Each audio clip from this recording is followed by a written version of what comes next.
Hello' বন্ধু বান্ধৱীসকল, কি খবৰ? ভালে আছে? মই ভালে আছোঁ। মই বৰ্তমান ঘৰতে আছোঁ। যিবিলাক বন্ধু বান্ধৱীয়ে আজি নতুনকৈ আহিলে মোৰ ভিডিঅ'ত, তেওঁলোকক মোৰ ভিডিঅ'ত মোষ্ট ৱেলকাম জনালোঁ। যিবিলাক বন্ধু বান্ধৱীয়ে এতিয়ালৈকে মোৰ ভিডিঅ' চাই ছাবস্ক্ৰাইব কৰা, তেওঁলোকক ছাবস্ক্ৰাইব কৰিব অনুৰোধ জনালোঁ। আজিও কেইযোৰমান অসমীয়া চাদৰ মেখেলা আনিলোঁ।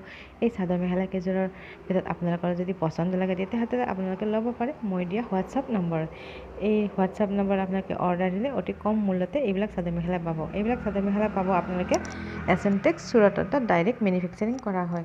এইবিলাক চাদৰ মেখেলা তাত ৰেহাই মূল্যত দিয়া হয়। আপোনালোকে ল'ব পাৰে। এই সোণালী সুযোগ আপোনালোকে হেৰুৱাই নেপেলাব। আপোনালোকে সদায় মোৰ ভিডিঅ'বোৰ একদম শেষলৈকে চাই থাকে, কিন্তু আপোনালোকে অসমীয়া বুলি আপোনালোকে ছাবস্ক্ৰাইব কৰিব একেবাৰে পাহৰি যায়। অসমীয়াক ছাপোৰ্ট কৰিব লাগিব। আপোনালোকৰ মৰমেই মোৰ নেক্সট ভিডিঅ'টো বনোৱাত অনুপ্ৰাণিত হ'ব। তেতিয়াহে মই নেক্সট ভিডিঅ' দিবৰ কাৰণে ইচ্ছা যাব। আপোনালোকে যদি ভিডিঅ'টো চাই ভাল পাইছে তেতিয়া লাইক, কমেণ্ট, শ্বেয়াৰ কৰিব নাপাহৰিব। লগতে বন্ধুৰ ওচৰত শ্বেয়াৰ কৰিব। জয় অসম।